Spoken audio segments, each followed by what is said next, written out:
오늘 말씀은 예수님이 왜 이 땅에 오셨는가, 그리고 예수님이 누구이신가, 그리고 어떻게 사역하셨는가 하는 것을 말씀해 주고 있습니다. 그래서 오늘 45절에 보면 40절, 44절, 45절에 보면 이렇게 기록하고 있어요. 예수께서 외쳐 이르시되 나를 믿는 자는 나를 믿는 것이 아니요. 누구를 믿는 거라고 그랬어요? 나 보내신 이를 믿는 것이며, 또 45절 나를 보는 자는 나를 보내신 이를 보는 것이니라. 여기 외쳐 이르되, 이 원문에 크라조라고 하는 말은 비명 지르다는 뜻입니다. 예수님이 강조하실 때 두 가지 어법이 있어요. 하나는 진실로 진실로라고 하는 말을 쓰고, 외쳤단 말은 여기밖에 안 나와요. 크라조, 비명 질르셨다는 거예요. 왜 비명 질렸죠? 지금 많은 유대인들 중에 예수님을 믿었고, 또 관원들 중에도 예수를 믿는데 바리새인들이 두렵고 출교당할 것을 두려워서, 출교를 당하면 오늘날로 얘기하면 이런 거예요. 우리나라로부터 받은 모든 혜택들, 뭐 보험이랄지, 연금이랄지, 그 다음에 뭐 기초연금, 또 노령연금, 또 생활보호 대상자, 이런 혜택들을 못 받는다는 거예요. 그래서 이 물질 때문에 예수 믿는다고 말을 못했다, 그런 뜻이에요. 이것은 뭐냐면 우리가 지난주에도 본 것처럼 사람의 영광을 하나님의 영광보다 더 사랑했다는 거예요. 그래서 그것이 안타까운 거예요. 그래서 예수님께서 비명 지르듯이 하시는 말씀이 오늘 본문의 말씀이에요. 그러면서 하는 말이 그게죠. 나를 믿는 자는 나를 믿는 게 아니다. 나를 보내신 하나님을 믿는 거다. 또 나를 본 자는 나를 본 게 아니고 하나님을 본 거다. 할렐루야. 이건 무서운 선언이기도 하고 엄청난 선언이에요. 이것 때문에 유대인들이 예수님을 죽이려고 했던 거예요. 나를 본 자는 하나님을 본 자다. 나를 믿는 자는 나를 보내신 하나님을 믿는 거다라고 말씀을 하신 거예요. 그러니까 이 엄청난 선언이죠. 그러니까 예수님이 곧 하나님이라고 하는 것을 선언하는 거예요. 보세요. 전능하신 하나님이 이 땅에 오시려고 하려면 어떻게 해야 되는가? 그분은 영원하시고 영이시고 보이지 않는 영이시고 영원하신 분이시고 시간과 공간에 초월해 계시는 분이에요. 그러나 시간과 공간 속에 오셔야만 했어요. 왜? 우리를 죄에서 구원하기 위해서. 모든 인간은 죄에서 죄인이기 때문에 구원에 이를 수가 없어요. 그래서 그렇기 때문에 죄 없으신 분이 이 땅에 오셔서 우리 죄를 위해서 대속하시고 대신 죽으시고, 그리고 부활하셔서 하나님의 자녀로 우리를 만드시려면 반드시 하나님의 의는 해결할 분이 없어요. 그래서 예수님이 죄 없이 하나님이 육체의 몸으로 이 땅에 오셨다라고 말씀하고 있는 거예요. 그러니까 나를 본 자는 하나님을 본 자다라고 말을 합니다. 그래서 마리아의 몸만 빌려서 온 거예요. 근데 여러분, 천주교가 얼마나 중요하냐면, 천주교에서는 마리아 무호소를 주장을 했어요. 무호소이 뭐냐? 마리아는 죄가 없다는 거예요. 그러면 로마서 3장 23절이나 2장 10절, 이 말씀이 소용이 없죠. 모든 사람이 죄를 범하였음에 하고 오류되는 거예요. 그래서 천주교는 이단인 거예요. 여러분, 그건 잘못된 진리를 가진 거예요. 뭐 7가지가 있는데 칠성례를 통해서 구원을 얻는다고 얘기해요. 그런데 그들과 연합해서 뭐 하나님의 일을 한다고, 그들의 교리를 인정한다고, 그게 WCC예요. WEA이고.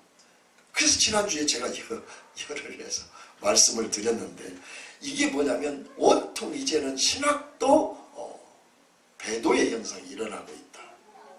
그러니까 여러분 보세요. 그냥 몸만 빌려서 온 것뿐이지 마리아 자체가 그 죄가 없는 자가 아니에요. 모든 천하 인간이 다 죄인이에요. 그냥 여자의 몸만 빌린 것뿐이요. 육체로 오셔야 하기 때문에.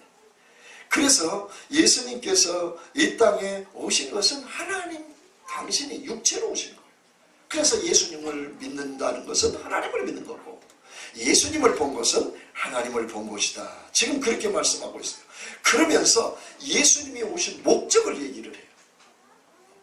상태를 얘기를 하고, 예수님이 누구인가를, 예수님이 하나님이시다는 것을 말씀하시고, 예수님이 이 땅에 왜 오셨는가를 말씀하고 있어요.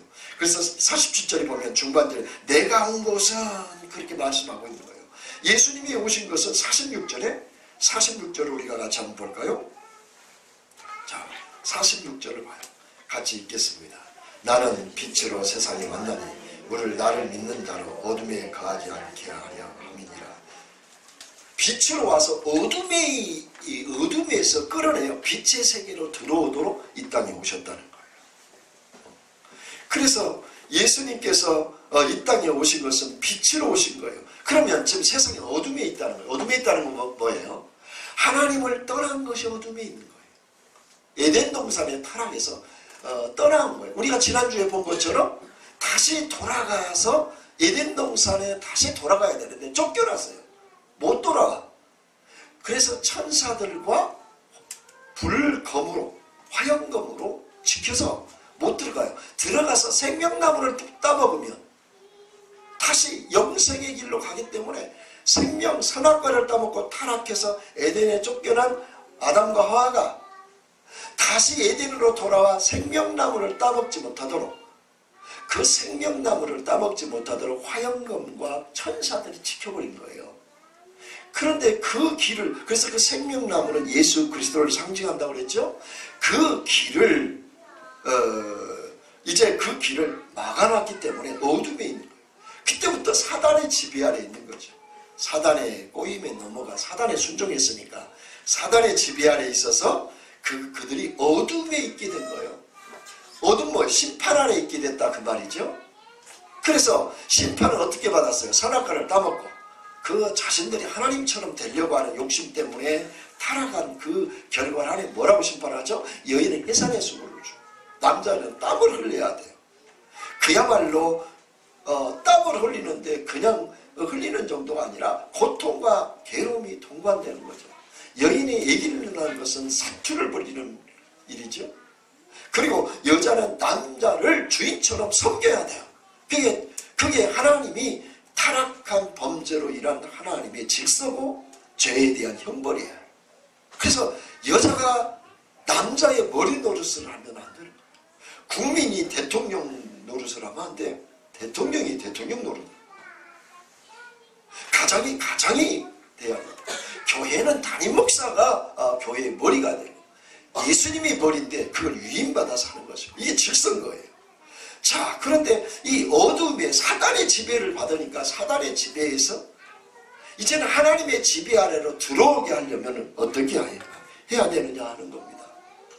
그 어둠에서 끌어내서 빛의 세계로, 예수님의 세계로 돌아오도록 이 땅에 예수님이 오셨다는 거예요. 할렐루야. 이것을 이해하려면 이사야서 61장 1절로 3절 말씀을 이해를 해야 돼요. 이사야서 61장 3절 말씀, 1절로 3절 말씀 제가 읽어드립니다. 주 여호와의 한번 찾아보세요. 61장 1절로 3절 말씀을 이해해야 되는데, 주 여호와의 영이 내게 내리셨으니, 지금 성령이 오셔서 이사야에게 말씀하시는 거예요. 이는 여호와께서 내게 기름을 부으사 가난한 자에게 아름다운 소식을 전하려 하심이니라.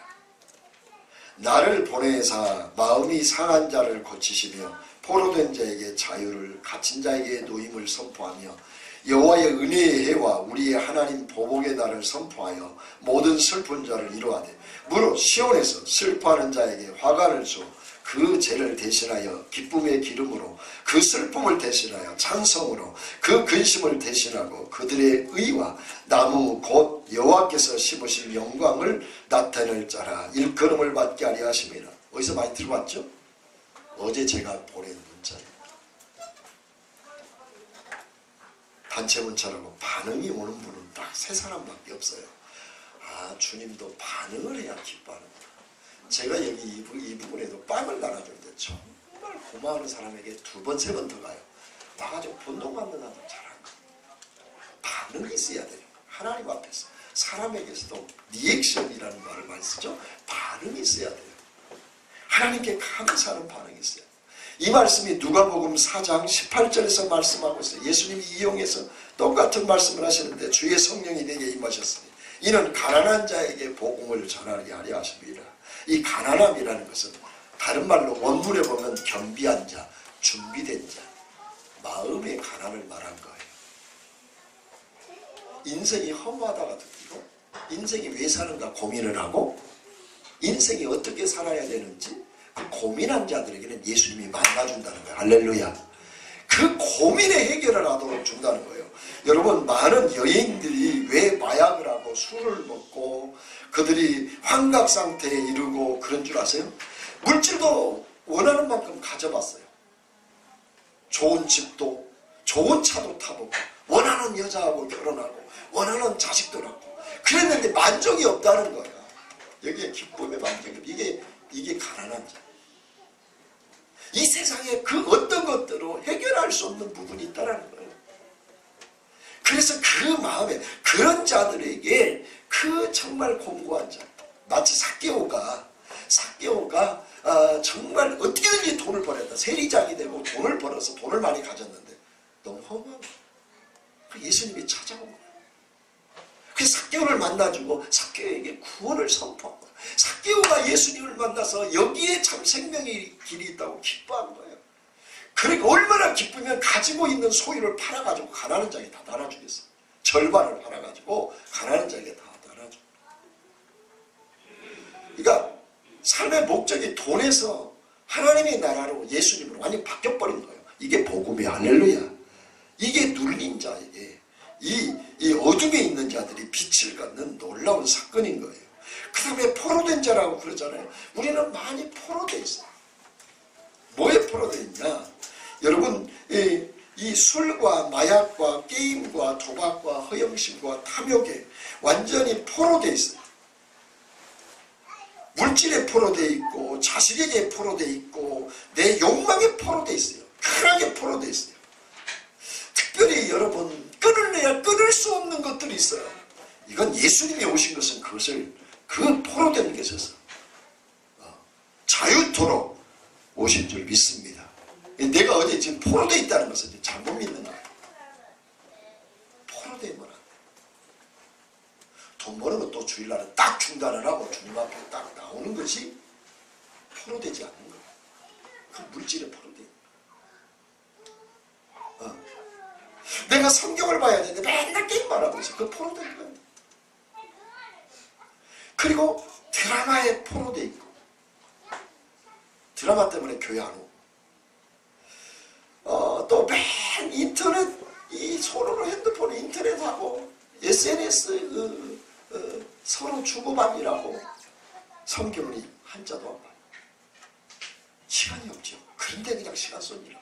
이게 포로되어 있는 거예요. 자유케 되기를 축복합니다. 거기 나와야 구원인 거예요. 이 땅의 구원. 거기서 주님이 그것을 위해서 오셨어. 그 고민과 아픔에서 끌어내도록. 눈먼 자들이 또 많아요. 돈에 눈멀고 명예에 눈멀고 권세에 눈을 멀어서 부모 형제도 없어요. 돈이라면 부모 형제도 없고 질서도 없고 인간됨도 없고 그래서 그 눈멀어 가지고 완전히 이 하나님의 나라가 드러나지라. 예수를 믿어도 내가 돈과 명예와 그리고 권세에 눈멀어 있으면 어떤 현상이 일어나냐. 왜 유대인들이 바리새인들이 성경을 써가지고 다니고 그렇게 경건하게 살고 서기관들이 매일 성경을 쓰고 제사장에 예배를 드리고 하는데 왜 예수님을 몰라봤죠? 그들이 눈이 멀은 거예요. 뭐 때문에? 그들은 어떤 메시아냐면 자기들을 잘 먹고 잘 살게 해줄 메시아로 눈이 멀어 있는 거예요. 물질, 명예, 권세에 눈이 멀어 있어요. 그 기득권 때문에 수요일날 목사 사모님이 계속 지금 그 부분에 대해서 설명을 많이 해주고 있는데 참 은혜가 돼요. 얼마나 이 바리새파가 어떻게 생겨나게 됐는지 예수님 오시기 전에 700년, 800년 전에 어떻게 그 열심당원들, 바리새인들, 서기관들, 사두개인들이 어떻게 오게 됐는지 그 세상과 그 사상 속에서 그들이 바라보는 것은 정치적으로 그리고 물질적으로 풍요롭게 해줄 세상적인 메시아를 바라본 것은 눈이 가려진 거예요. 그래서 예수님을 못 본 거예요. 그래서 예수님이 얼마나 외쳐서 비명지들이 하는 말씀이 나를 본 자는 하나님을 본 자다. 나를 믿는 것은 하나님을 본 거라고 말씀하고 있는 거예요. 눈이 멀어 있단 말이에요. 오늘 현대인들이 많이 눈이 멀어져 있어요. 영적인 시야가 없어요. 어떤 현상을 지금 세계의 징조들이 어떤 하나님의 영적인 눈이 없어요. 심지어 목회자는 또 영적인 눈이 없어요. 그래서 영적 능력에 대한 판단력이 없어요. 눈이 멀어져 있어요. 자기 생각, 자기 틀, 자기 신앙, 자기 생각 때문에 눈이 멀어진단 말이죠. 지금 제사장과 바리새인과 서기관 누구보다도 예수님을 환영해야 되는데 예수님을 십자가에 못 박잖아요. 눈이 멀어서 그런 거예요. 여러분 영적인 눈이 열리기를 축복합니다. 시대를 알고 때를 알고 그리고 지금 이렇게 가정에서 일어나는 일이 사단의 역사인지 성령의 역사인지를 볼 수 있어야 되고 내 안에서 이 부글부글 끓는 것이 성령의 역사인지 사단의 역사인지 내 안에서 말할 수 있는 평안과 기쁨이 성령의 역사인지 사단의 역사인지 영적인 눈이 있어야 돼요.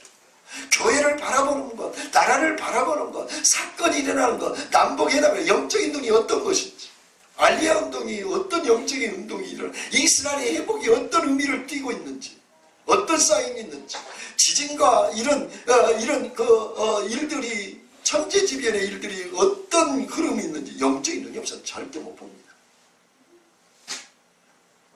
아무리 성경을 많이 봐도 못 봐요. 영적인 눈이 없으면 기도를 많이 해도 영적인 눈이 없으면 못 봐요. 선물인 거예요. 근데 우리가 찾아야지. 구해야지. 구하면 주시니까 영적인 눈을 달라고 기도하죠. 근데 내 생각대로 모든 것들을 해석하고 내 생각대로 판단하고 내 생각대로 말씀을 줘도 아멘 하나님의 말씀을 받은 게 아니라 내 생각으로 이건 받고 저건 안 받고 내가 필요한 것만 담고 내가 필요치 않다고 생각되면 담지 않고 내가 부인이 안 되는 거예요. 주님 따라가는 나를 부인하고 내 생각을 버리고 주님 생각을 따라서 주님 뜻을 따라 살아가는 게 신앙생활인데 항상 내 뜻대로 내 생각대로 자꾸 살아가니까 은혜가 없는 거예요. 평안이 없고 기쁨이 없고 자유함이 없는 거예요. 여러분 눈먼 것에서 자유이 되기를 주의 이름으로 축복합니다. 예수님이 그러기 위해서 오신 거예요. 우리가 이 세상 사람들이 쫓는 것에서 떠나서 하나님이 기뻐하시고 주님이 원하시는 길을 찾아감으로써 어둠에서 나오고 포로된 것에서 나오고 그 다음에 눌린 곳에서 나와야 돼요. 마귀에게 눌려있어요. 우울증과 질병과 공황장애나 그리고 불안과 공포와 염려 속에 이게 눌려있는 거예요. 사단에게 눌려있는 거예요. 상처 속에 눌려있고 죄의식에 눌려있고 내가 잘못된 생각 때문에 눌려있고 눌려있으니까 늘 그 눌린 자들에게는 사단이 유린하는 거예요. 사단이 이리저리 끌고 다니는 거예요. 어린이를 유기하듯이 끌고 다녀요. 마귀에 끌리는지를 몰라. 그래가지고 상처받고 상처 주고 그리고 또 스스로 낙심과 좌절함 그 마귀에게 눌려서 그래요. 예수 이름으로 마귀에 눌림에서 노임받기를 주의 이름으로 축복합니다. 아멘. 예, 여러분 그래서 이 예수를 믿는 사람들은 뭐냐 우리에게 정말 마음이 가난하면 찾아오셔서 채우셔요. 우리의 고민과 아픔을 해결해요.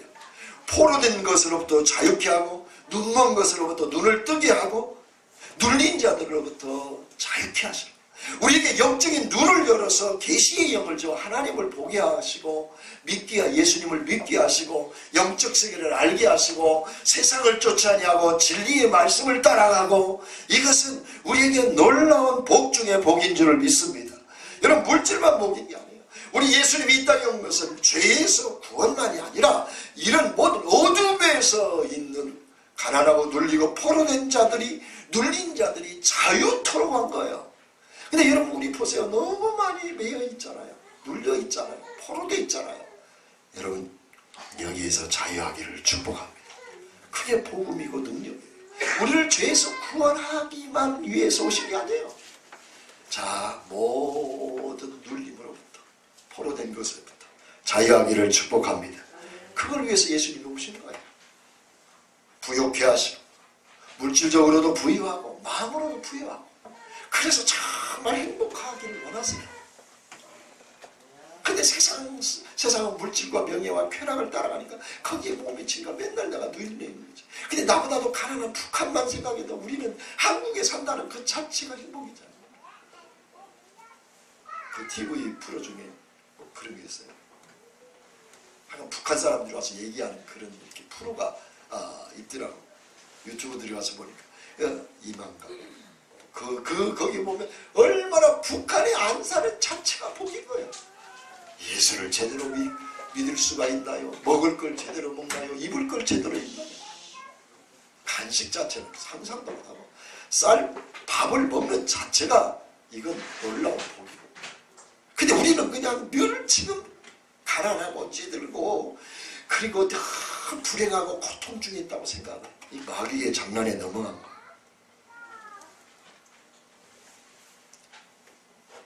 얼마나 우리는 먹을 것이 넘치고 얼마나 여러분 이 부유한 속에 사는지 알 수가 없어요. 두 번째 목적은 세상을 구원하러 이 땅에 오셨어요. 47장 같이 읽어요. 시작. 사람이 내 말을 듣고 지키지 아니할지라도 내가 그를 심판하지 아니하노라.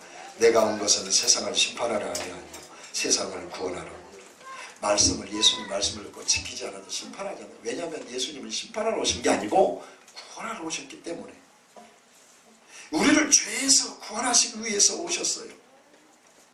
그렇기 때문에 우리가 정말 우리를 죄에서 구원하셨다. 우리는 죄인이면 영원한 멸망, 영원한 파멸, 그리고 죄 때문에 마귀로부터 이 땅에 살아가는 동안에 아까 죄의식 속에 살고 눌리고 포로되고 정말 가난하게 살아갈 판인데 예수님이 우리를 죄에서 구원하셔서 이 땅에서 부유하게 살아가고 물질적으로 영적으로 부유하게 살아가고 마귀의 지배 아래 있지 아니하고 성령의 이끌림과 성령의 인도 아래 있고 그래서 우리를 죄에서 구원해서 하나님의 자녀 삼으시고 주님의 신부 삼으시고 주의 종을 삼으셔서 우리의 모든 걸 목자가 되셔서 우리를 이끌어 가시고 인도하시는 그런 놀라운 은혜를 주시기 위해서 이 땅에 오신 거예요. 죄에서 구원하기 위해서 하나님의 자녀가 된 저와 여러분의 이 복을 누리시기를 축복합니다.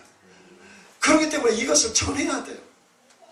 예수님이 이 땅에 오셔서 왕으로 제사장으로 선지자의 사역을 사도들에게 위임하시고 사도들이 위임한 것은 교회에 위임하시고 목사에게 위임하시고 그 목사들을 통해서 가르침을 받아 모든 성도들에게 예수님의 상중직을 위임하신 거예요. 왕 되신 것과 마귀를 몰아내고 제사장으로 세상나라와 하나님 나라의 중보자로 정말 이 땅에서 중보자로 살고 선지자로서 하나님의 말씀을 전하고 그래서 우리가 여러분 세상 가운데 이 모든 세상으로부터 구원받고 죄로부터 구원받았기 때문에 우리는 그것을 전해야 돼요. 때를 얻든지 못 얻든지 전해야 돼요. 내 삶으로 전하고 말씀으로 전하고 그리고 내 고백으로 신앙 고백으로 전하고 저는 지난주에 너무 참 기쁜 소식을 들었어요. 저 형님이 안수집사 출신이고 시골에서 설교도 하고 그랬다고 그랬잖아요. 어느 때부터인가 교회에 대한 상처가 교회에서 너무 험한 것들을 많이 겪었어요. 당신 스스로 교회의 문제를 해결해가면서 그러면서 많은 아픔들을 많이 봤어요. 그러면서 교회의 그 상처 아픔 때문에 한동안 교회를 한다고 했어요. 그리고 늘 갈 때마다 목사가 형님을 만날 때마다 그 안타까운 게 뭐냐면 하나님도 인정하고 예수님도 인정하는데 교회를 안 가. 안 나가 신앙이야. 그러니까 얘기를 하면 복음 제시도 하면 내가 얘기하는 것보다 어떤 더 잘 알아요. 성경을 많이 봤기 때문에. 원래 학구적이고 늘 책을 속에서 늘 갖고 사는데 그런데 교회를 한동안 안 나간 거죠. 최근에 하여간 자주 갔습니다. 우리 교회 온 빵도 들고 가고 김치도 들고 가고 가서 밥도 사다 용돈도 드리고 뭐 없는 살림이지만 그러니까 용돈도 드리고 그냥 고민도 들어주고 그냥 넋두리를 한 2시간 얘기하죠. 그냥 한 얘기 또 하고 또 아니고 지난주에 한 거 그 전주에 또 하고 한 달 전에 했던 거 1년 전에 했던 거 10년 전에 했던 거 30년 전에 했던 얘기 또 해. 그냥 다 들어주고 그러냐고 애로우세요. 나이가 70이 넘으신데 애롭고 친구도 많이 끊어지고 그 얘기를 하시더라고. 만남 자체가 부담이 돼. 왜? 만나면 돈 들어가니까. 그러니까 예로우신 거죠. 그러니까 그러면서 육장 쫓아다니고 성경을 제가 좋은 성경을 제가 쓰던 걸 뭐 거의 안 썼기 때문에 드렸는데 전화가 왔어요. 글씨가 너무 작아서 못 보겠다고. 요새 그렇게 성경 보고 싶은 마음이 듭니다. 항상. 그래서 큰 성경을 사야 되겠는데 어떤 성경을 사야 되냐. 그래서 제가 사드리겠다고 아니라고 내가 원하는 걸 사야겠다. 그래서 서점에 가시라고 가서 보고 사시고 너무 마음에 든 성경을 샀다고. 그래서 성경을 읽기 시작했다. 곧 교회 나갈 줄 믿어요. 그래서 그때 그 연락이 온 그때부터 문자를 보내서 친족들에게 여러분에게 또 동일한 문자를 조금씩 변동해서 계속 보내게 있는데 막 반응들이 와요. 친척들이 뭐 몇십 년 동안 연락도 안 하다가 연락을 하니까 막 반응이 오고. 근데 어쨌든 말씀을 문자라도 보내서 복음을 전하세요. 가끔 여러분 반응이 올 때 문자를 보냈을 때 목사님 너무 위로가 되었어요. 힘이 되었어요. 예전에 우리 교회에 한동안 나왔던 사모님도 그 얘기를 하시더라고요. 수영 사모님이 예전에 믿을 때 문자를 매일 보냈잖아요. 얼마나 힘이 되는지 모른다고. 그걸 기도 중에 생각나게 해주셨어요. 연초에는 바빠서 어떻게 하다 보니까 못 보내고 자주 좀 문자를 보내야겠다. 이거 뭐 그렇게 돈 들어간 것도 아니고 참 열심히 말씀을 그날그날 뭐 새벽에 주신 말씀을 내가 이제 여러분에게 전하고 이렇게 보내주고 하는데, 그런데 여러분 보세요. 우리가 때를 얻든지 못 얻든지 전하면 때가 되면 내가 구원받은 것을 감사하고 다른 사람한테 전하면 하나님이 때가 되면 열매를 맺으리라 믿습니다. 아멘. 세 번째 예수님이 이 땅에 오신 목적이 있습니다. 48절입니다. 같이 읽습니다. 시작. 나를 버리고 내 말을 받지 아니하는 자를 심판할 이가 있습니다. 곧 내가 한 그 말이 마지막 날에 그를 심판하리라. 자, 이것은 앞에 두 가지는 어둠에서 끌어내고 빛의 세계에 들어오고 세상을 심판하지 않고 구원하러 오셨다고 말씀하셨는데, 이제는 예수님이 미래를 얘기하세요. 나를 저버리고 내 말을 받지 아니하는 자, 그 자를 심판하겠는데, 자신이 심판하는 게 아니라 당신을 보내신 분이 마지막 날에 예수님이 하신 말씀 때문에 심판을 할 것이다. 예수를 믿으면 구원을 얻고 예수를 믿지 아니하면 영원한 영벌에 처한다고 하는 예수님이 메시아시고 죄가 없으시고 우리 죄를 위하여 십자가에 죽으시고 부활하시고 승천하시고 다시 오신 그 주님, 그 예수님의 복음에 대하여 반응하지 않고 그걸 저버려, 무시해버려, 받지도 않아.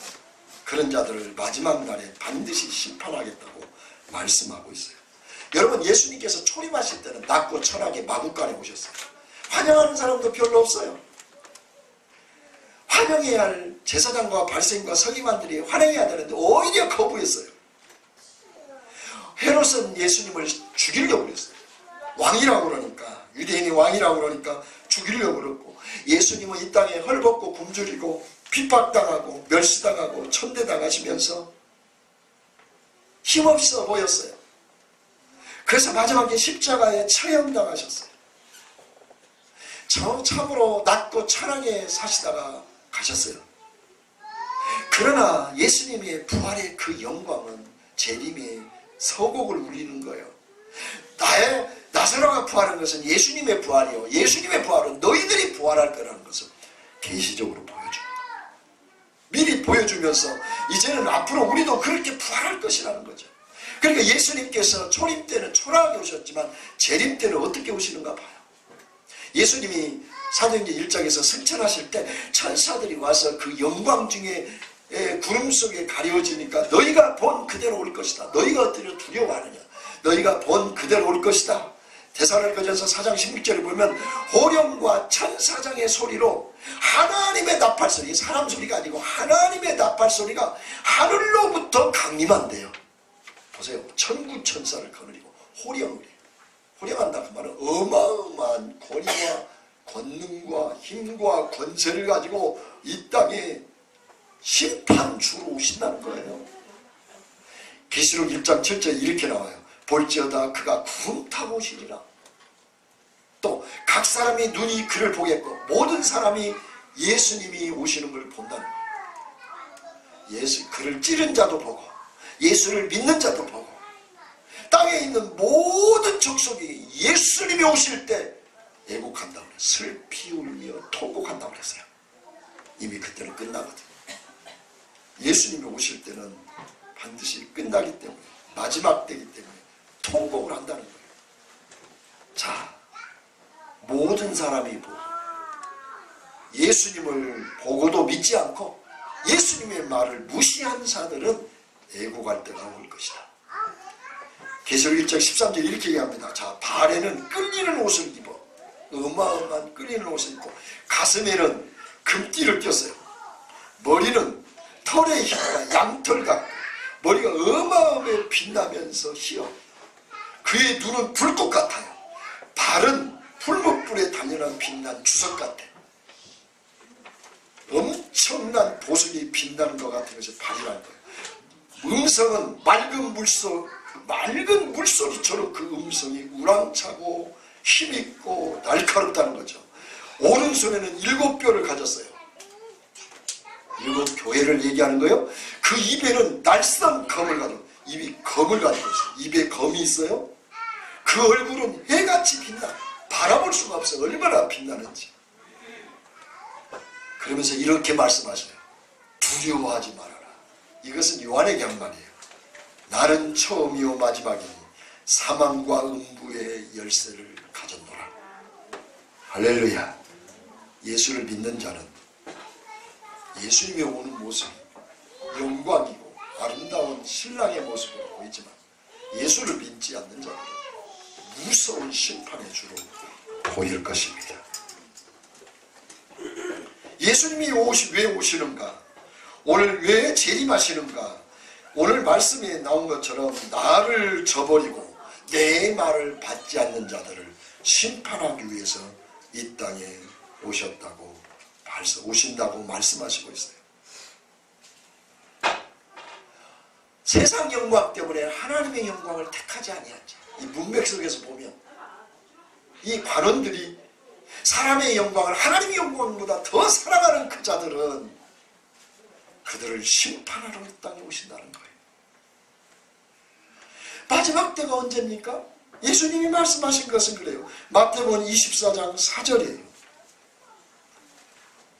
예수님이 오실 때는 마태복음 24장 한번 볼까요? 예수님이 오실 때를 예수님이 언제 오시냐고 질문하니까 예수님이 이렇게 질문에 대하여 대답하세요. 24장에 보면 징조가 나타나는데 많은 사람들이 5절에 보면 내가 자칭 그리스도라고 미혹하는 자들이 많대요. 난리와 난리 소문을 들어요. 민족과 민족을 치고 기근과 지진이 일어나요. 여러분 기근과 지진이 종종 일어나니까 자주 일어나니까 뭐 또 하나보다 그러겠죠. 예전보다 빈도수가 훨씬 수십 배로 더 많이 일어나고 있다는 거예요. 이것은 재난의 시작 사인이라는 거예요. 그냥 일어나는 것 같다. 그냥 불신자들의 생각이에요. 여러분 영적으로 가려져서 그래요. 그런 쓰나미가 오고 기근과 지진이 일어나고 이상기온이 일어나고 막 40도 이상 올라가고 47도로 온도가 올라가고 이런 현상들이 일어나는 것은 주님이 오실 때가 가까워졌다는 재난의 시작이라는 거예요. 8절에 재난의 시작이라고 그러잖아요. 그때 사람들이 너희를 환난에 넘겨주며 너를 죽이리니 너희가 내 이름 때문에 모든 민족에게 미움을 받으리라. 이거 누구예요? 제자들한테 얘기하는 거예요. 자, 그러면서 많은 거짓 선지자들이 나와요. 거짓 선지자들이 우리나라만 해도 자칭 예수라고 하는 사람은 70명이래요. 70명이 넘는데 예전에 40명인데 70명이 넘어. 자기가 그리스도고 자기가 하나님이라는 사람들이 너무 많아요. 우리 주위에도 교회들이 교회라는 명분 안에 가짜니까 진짜처럼 건물도 좋은 데 얻어서 이단들이 그걸 쓰고 있어요.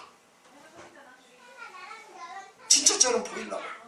이 지하실에 있으니까 진짜처럼 안 보이지. 영의 눈이 어려운 자들은 못 보는 거예요. 불법이 성함으로 사람들이 사랑이 식어져. 자기만 아는 거죠. 자기만 사랑. 그러나 끝까지 견디는 자는 구원을 얻으리라. 이 천국 복음이 모든 민족에 증언되기 위하여 온 세상에 전파될 그때야 끝이에요. 여러분, 복음이 끝까지 전하면 주님 오실 때라는 거예요. 모든 성경학자들이, 신학자들이 앞으로 길면 20년, 그러면 10년 정도면 이제는 복음, 이제 모든 부족들까지 해석이 돼서 다 복음이 들어가게 된다는 거죠. 그렇게 말씀을 하고 있어요. 주님이 오실 때를 계속해서 말씀을 하고 계세요. 그러면서 여러분, 그러면 어떻게 준비해야 되는가? 25장에서 말씀해요. 24장을 조금 더 볼까요? 자, 24장 22절 봐요. 그날을 감하지 아니하면 모든 육체가 구원을 얻지 못할 것이라. 그러나 택한 자들을 위하여 그날을 감하시리라. 반드시 환난을 당해요. 이제 많은 분들이 관점에 따라서 정말 신부들은 들림을 받고 드리지 않는 자를 이 땅에 남아서 환난을 받는다고 하는데, 겪는다고 얘기하는데, 보세요. 이 데살로니가전서 4장에서는 예수를 믿는 사람은 죽은 자가 먼저 일어나고 산 자와 죽은 자가 심판을 받으면서 예수를 믿고 산 자들은 죽음을 맛보지 아니하고 공중에서 죽음 만나 영원히 하나님 나라에 거한다고 해요. 이것을 계획주의 신학이라고 해요. 근데 세대주의적인 신학을 가진 분들은 환난을 겪을 거라고 생각을 하고, 또 휴거는 그 특별한 사람만 휴거될 거라고 생각을 하고 있어요. 그 세대주의적인 생각이에요. 제 생각은 어떠느냐? 두 가지 다 의미가 있다고 생각해요. 근데 저는 예수를 믿고 하나님의 자녀, 어쨌든 환난을 겪든 안 겪든 하나님의 말하는 주님을 만난 자들은 어떤 형태로든 어떤 시험과 고난이 와도 하나님께서 반드시 구원하신다는 거. 할렐루야. 그렇게 될 줄 믿습니다. 그래서 주님의 신부로 삼으신다. 다만 신앙적으로 제대로 못 산 사람들은 반드시 반열이 있어요. 계시록에 나오는 것처럼 반열이 있어서 그 반열대로 반드시 하나님께서 그 상급대로 하나님께서 세우신다고 저는 믿습니다. 어쨌든 여러분, 여기 24절은 적그리스도, 거짓 그리스도와 거짓 선지자들이 일어나 표적과 기사도 일어난, 요한일서 1장에 보면 어떤 일도 있나? 자칭 하나님이라고 하는 사람이 나온다는 거예요. 마지막 때가 되면 지가 하나님이라고 하는 사람. 그때는 여러분 바짝 긴장하셔야 돼요. 지금도 긴장해야 되지만 그때는 진짜 여러분들 다 준비를, 정리할 걸 정리하고 준비해야 돼요. 이제는 적그리스도가 나오면 지가 하나님이라고 나온다는 거예요. 근데 많은 분들이 연구하는 분들 임박했다고 얘기해요. 그 징조들을, 그 근거들이 여러 가지가 있어요. 자, 그러면서 29절 말, 그날 환난 후에 즉시 해가 어두워지고 달이 비치는, 환난 다음에 천재지변이 일어나는 거예요. 빛이 어두워지고 빛을 내지 못하고 별이 하늘에서 떨어진다. 하늘의 권능들이 흔들려요. 질서가 지금 무질서 상태로 간다는 거죠. 그때 인간의 징조가 하늘에서 보이겠고, 그때 땅의 모든 족속들이 통곡하며 그들이 인자가 구름을 타고 능력과 큰 영광으로 오는 것을 보리라. 그가 큰 나팔 소리와 함께 천사들을 보내려니 그들이 그의 택하신 자들을 하늘 이 끝에서 저 끝까지 사방에서 모으리라. 자, 그러면서 35절, 천지는 없어질지언정 내 말은 없어지지 아니하리라. 자, 그러나 그날과 그때는 아무도 모르나니. 그때가 온다 안 온다, 그 이단이에요. 시기는 우리가 징조를 통해서는 감지를 할 수 있지만 정확한 날짜와 그때는 몰라요. 여기 하늘의 천사들도 모르고 아들도, 예수님도 모르고 아버지만 아신대요. 자, 근데 그 징조들을 알고 상황에 노아의 때와 같이 인자의 임함도 거하리라. 홍수전에 노아가 방주에 들어가는 날까지 사람들이 먹고 마시고 장가고 시집가고 있으며 홍수가 나서 그들을 다 멸하기까지 깨닫지 못하니 인자의 임함도 거하리라. 주님이요, 임박하게 올 때까지 모른다는 거예요. 영적으로 가려진 자는 몰라. 그러나 영적으로 열린 여러분들은 알 줄 믿습니다. 홍수가 날 것을 생각하면 홍수를 피할 수 있잖아요. 쓰나미가 올 것을 미리 알면 피할 수 있으나 모르면 못 피하는 거예요. 그러니까 많은 사람들이 먹고 마시고 시집가고 장가가고 노아 홍수 때처럼 근데 얼마나 죄가 관영한지 관영에 나갈 말은 목까지 찼다 그 말이에요. 하나님이 인간을 창조해놓고 처음으로 후회하셨어. 탄식을 내가 저런 것들을 내가 괜히 지어가지고 인간적으로 표현하다 저렇게 죄를 지을 놈들을 내가 왜 저 인간들을 지었던 거고 탄식하셨다고 그랬어요. 창세기 6장 보세요. 그러니까 후회하셨어요. 창조하신 걸 후회. 자식이 부모 뜻대로 잘 순종하고 가면 정말 기뻐하죠. 근데 자식이 매 속만 썩이면 내가 저것을 나가지고 화가 나면 그러죠. 내가 저것을 나가지고 저것이 나가지고 미역국을 먹다니 사람이 그럴 수 있다니까요. 하나님이 그렇게 한탄하신 거예요. 왜? 하나님에 대해 관심이 없어. 먹고 마시고 시집가고 장가가 아니라 편하게 즐겨가지고 그냥 어떻게 하면 맛있는 거 먹고 어떻게 하면 많이 여행 다니고 어떻게 하면 많이 자기를 드러내고 자랑하고 높아지고 어떤 그거 아니라고 하나님에 대해서 관심이 없어. 하나님 뜻이 뭔지 시대가 뭔지 성령이 어떻게 역사하시는지 어떻게 말씀하시길 원하는지 어떻게 물질을 쓰고 시간을 쓰고 어떻게 자녀 교육을 하고 어떻게 하나님을 섬기고 이런 데 관심 없어요. 그냥 복이나 그냥 배낭 가질 정도로 돈을 많이 벌어가지고 그냥 쓰고 싶어. 교회는 그냥 왔다 갔다 발만 다니고 누가 저쪽 교회 우리 교회도 포함될 수도 있어요. 그렇게 산다는 거예요. 그럼 어떻게 해야 되느냐. 43절 봐요. 42절 그러므로 깨어있으라. 어느 날에 너희 주가 임하는지 너희가 알지 못함이니라. 너희도 아는 바니 만일 집주인이 도둑이 어느 시각에 올 줄을 알았다면 깨어있어 그 집을 뚫지 못하게 하리라. 도둑 올 걸 알면 미리 민낯으로 다 하고 심지어는 경찰 신고까지 알죠. 지금 도둑이 몇 시에 옵니다. 공권력을 동원시켜주세요. 그래서 공권이 도움 요청을 하잖아요. 신변보호 경찰에 신고해서 요청하면 여러분 보호해주게 돼 있어요. 법적으로. 하나님 우리 때를 가면 하나님 앞에 신변보호를 요청하는 거예요. 천군천사를 보내서 지켜주시는. 그러므로 너희는 준비하고 있으라. 생각하지 않을 때 인자가 오리라. 생각할 때 안 온다는 거예요. 생각하지 않을 때 오신다는 거예요. 도둑이 예고하고 와요? 예고 없이 오지. 그런데 영적인 눈이 열려 있는 자들은 이미 그걸 준비하고 있는다. 어떻게 준비하는가? 25장에 나와요. 열천의 비유 나오죠? 준비하고 있으라는 거예요. 늘 준비. 군대 가면 5분 대지 기절하고 있어요. 5분 내에 출동 안 하면 영창을 가. 비상이 걸려가지고 대대는 대대, 사단이면 사단, 중대면 중대 5분 대 기절을 했어요. 5분 만에 출동해서 나가지 않으면 간첩이 들어온다. 그럼 뭐냐? 실탄 105발을 딱 장전하고 실탄을 넣고 수탄 2개를 넣고 소총을 들고 나와야 되는데 5분이 못 될까 봐 어떻게 하는 줄 아세요? 군화를 신고 옷을 입고 그대로 자요. 군화 그거 넣어가지고 끈 땡겨서 묶으려면 시간 걸리니까 그러고 5분 대기 전 때는 저도 그냥 그러고 누워요.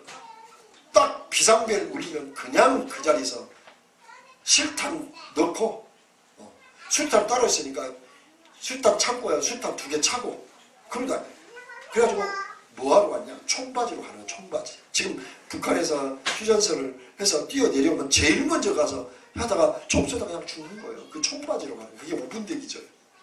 여러분 깨어있으면 그렇게 있는 거예요. 항상 출동 준비를 하고 있는 거죠. 언제든지 뭐냐? 내가 죽을 준비되어 있는 거예요. 내가 내일이라도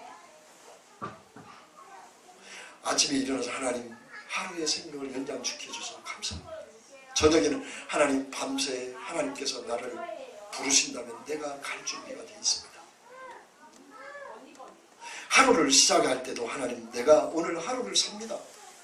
내가 하나님 뜻 안에서 하나님의 은혜 안에 살기를 원합니다.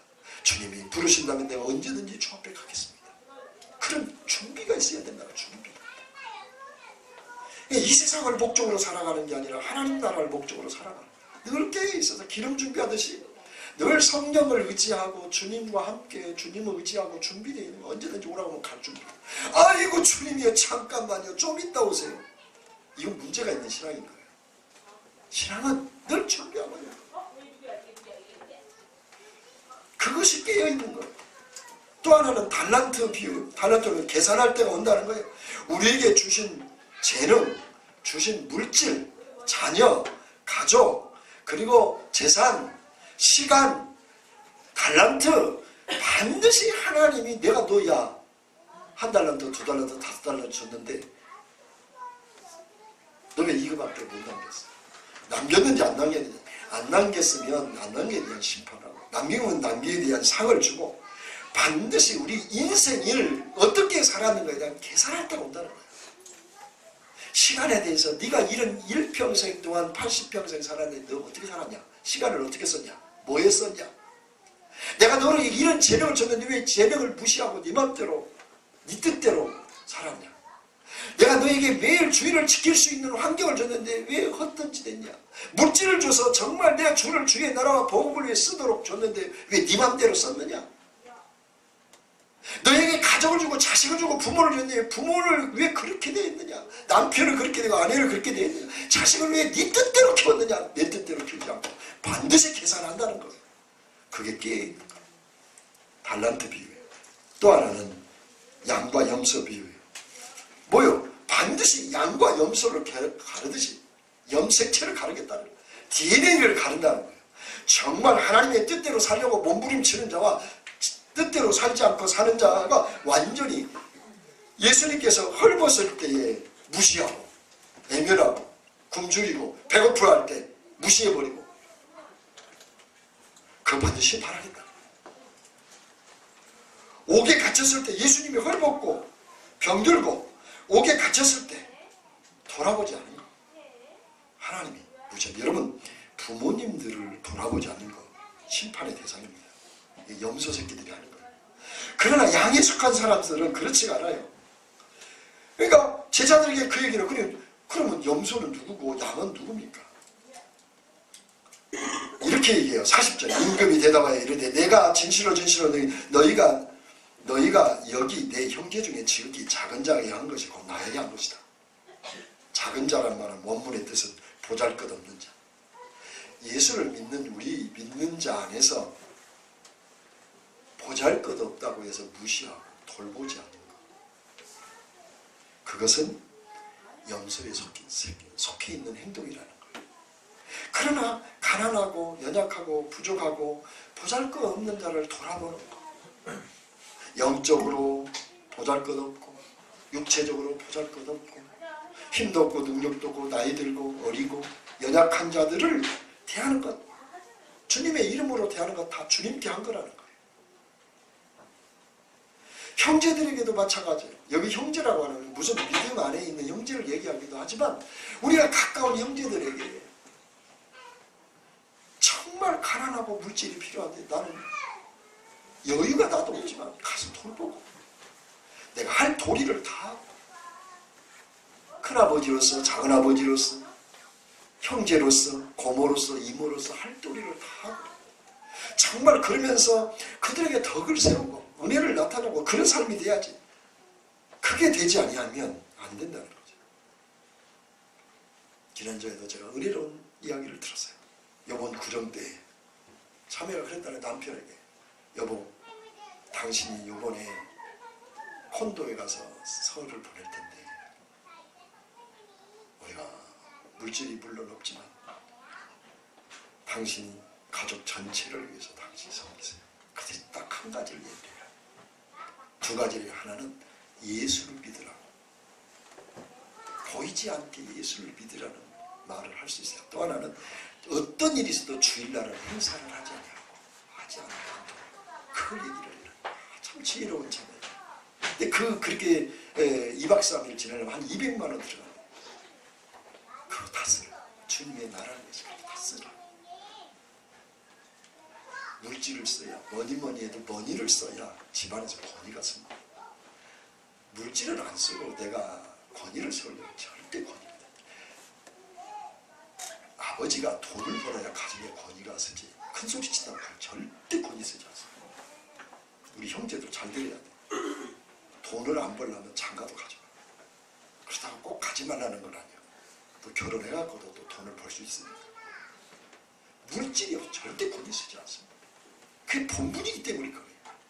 그래도 여러분 돈을 못 벌어도 우리 자매들은 그래도 높여줘야 자식들이 우리 어머니가 대단하다 이러는 거예요. 그러니까 여러분 이 권위가 있어야 되는 거예요.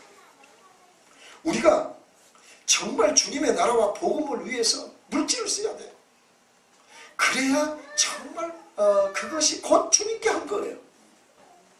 교회 안에서 가난하고 연약하고 부족한 자들을 위해서 쓰는 것뿐만이 아니라 혈육 중에도 그들을 돌아보고 그들을 위해서 희생하고 요번 구정 때는 여러분 만나는 마다 작은 거 양말 한 짝이라도 다 한번 돌려보세요. 제가 그 유일한 프로 두 가지를 하나는 드라마를 하나 보고 있고 하나는 불타는 정치를 보고 있는데 거기 보면요 이 크리스마스 때 보면 어떤 한 참에 와가지고 다 각자 선물을 다 준비해서 돌려요. 야, 참 보기 좋다. 멋있다. 큰 거 아니야. 뭐 양발 하나, 장갑 뭐 이런 거. 그래봤자 뭐 돈 1, 2만 원. 한번 그걸 한번 해보세요. 요거 구정 때는. 그러면 거기에서 권위가 서는 거예요. 왜? 주의 나라와 복음을 위해서. 그게 깨어있는 거예요. 그게 믿는 자의 삶인 거예요. 오늘 말씀에 또 주님이 오늘 본문에 주님이 오신 목적과 함께 주님이 이런 얘기를 하세요. 38 오늘 본문의 말씀을 보면 본문의 말씀에 49절과 50절에 보면 예수 내가 내 자유로 말한 것이 아니요 나를 보내신 아버지께서 내가 말한 것과 이럴 것을 친히 명령하여 주신 것이다. 지금 주님이 이 땅에 오신 목적 그 세 가지를 얘기한 것은 자기 임으로 한 게 아니라는 거예요. 하나님이 말씀하신 것 그대로 얘기한 거예요. 그러니까 예수님이 말씀하신 것은 하나님이 말씀하신 거예요. 여기뿐만이 아니에요. 예수님이 모든 병자를 치료하고 이적을 일으키고 표적을 나타내는 건 임의로 한 게 아니에요. 예수님이 가르치고 전파하고 치유하는 건 임의로 한 게 아니라 주님이 하나님이 하라고 한 건 다 하신 거예요. 주님 뜻대로 한 거 하나도 없어요. 하나님 뜻대로 했어요. 여기에서 우리는 놀라운 걸 우리가 발견을 합니다. 그것은 뭐냐면 우리가 모든 주님의 교회 사역을 할 때 하나님 뜻대로 해야 돼요. 저는 이것을 생각하면서 굉장히 고민을 많이 한 적이 있어요. 특히 목회자들이 많이 범하거든요. 또 교회 중직자들이 많이 범해요. 내가 주님의 일이면 주님이 다 기뻐할 줄 알고 주님의 일이라는 명분 안에 무조건 일만 하려고 그래요. 근데 하나님은요 우선순위를 전도를 원하는데 맨 기도만 하고 있고 기도를 원하는데 전도만 하고 있고 이 순서가 바뀔 경우가 많아요. 여러분 좀 강하게 극단적으로 표현한다면 여러분 병이 들었을 때 하나님이 우리는 무조건 낫게 해달라고 그러죠. 그게 하나님 뜻인 줄 알죠? 아니요. 병을 안 낫는 것이 하나님 뜻일 수도 있어요. 왜? 그 병을 통해서 내가 성숙하고 더 성장하고 변화되기를 위해서 병을 허락하셨기 때문에 아무리 기도해도 그걸 못 나서요. 그러나 하나님이 그 병 때문에 나를 붙잡고 있으니까. 그러나 그것이 사도 바울도 그랬잖아요. 그 얘기는 그렇게 능력이 많고 주위에서 신이라고 할 정도로 엄청난 능력을 가졌지만 당신 스스로 자신의 병을 치료를 못했어요. 하나님 뜻이에요. 근데 우리는 나사야만 된다고 생각을 하죠. 어떤 때는요 죽는 것이 하나님 뜻이야. 막 살라고 그러는데 죽는 것이 하나님 뜻이야. 그러니까 물어본다잖아요. 정말 치유사는 하나님 데려가실 겁니까? 살릴 겁니다. 그렇게 안 물어보고 하나님 사명이 있습니까? 없어요. 그렇게 물어보면 사명이 있다고 그러면 살아난다. 안 죽는다. 병원에 다 죽는다고 뭐 한 달 내에 죽는다고 당신 삽니다. 하나님은 붙듯이 당신 사명 때문에 삽니다. 그러나 아무리 살 것 같아도 수술을 완벽하게 했다고 해도 하나님이 얘 사명 없다. 얘 사명 없다 그러면 당신 하나님이 불러갑니다. 죽음을 준비하세요. 아주 무섭고 단언하게 얘기를 한다는 거예요. 그러니까 뭐냐면 하나님이 우리의 질병이 걸린 것도 하나님 뜻이면 감사함으로 받는 거예요. 그리고 우리가 보기에 정말 낫을 것 같지 않고 하나님이 낫겠다고 하면 그거 치유해야죠. 근데 우리 생각대로 치유 원하면 치유해달라고, 치유 원치 않으면 안 하고, 그거 아니에요. 하나님한테 물어보셔야 돼. 하나님 이게 치유되는 것이 원하는 건지 기뻐하는 건지 물어봐야 돼. 그래서 하나님께서 원하시더라면 정말 최선을 다해서 하셔. 그러면 치유가 될 줄 믿습니다. 자, 결론을 맺겠습니다.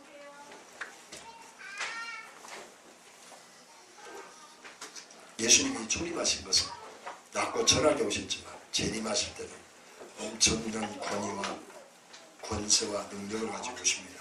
그것은 예수 믿지 않는 자들을 심판하고 믿는 자들은 영원한 천국으로 인도하기 위해서 반드시 오십니다. 그렇다면 우리는 깨어서 하나님 나라를 접속하고 하나님께 접속되어서 늘 하나님께 깨어있기를 원합니다. 깨어있는 건 다른 게 아닙니다. 늘 주님께 관심을 갖는 것, 주님을 사랑하는 거예요. 그러면 자연스럽게 마음을 다하고 뜻을 다하고 힘을 다하고 목숨을 다해서 주님을 사랑하게 되어요. 그러면 우리에게 모든 문제들은 하나님께서 해결해 가실 줄을 믿습니다.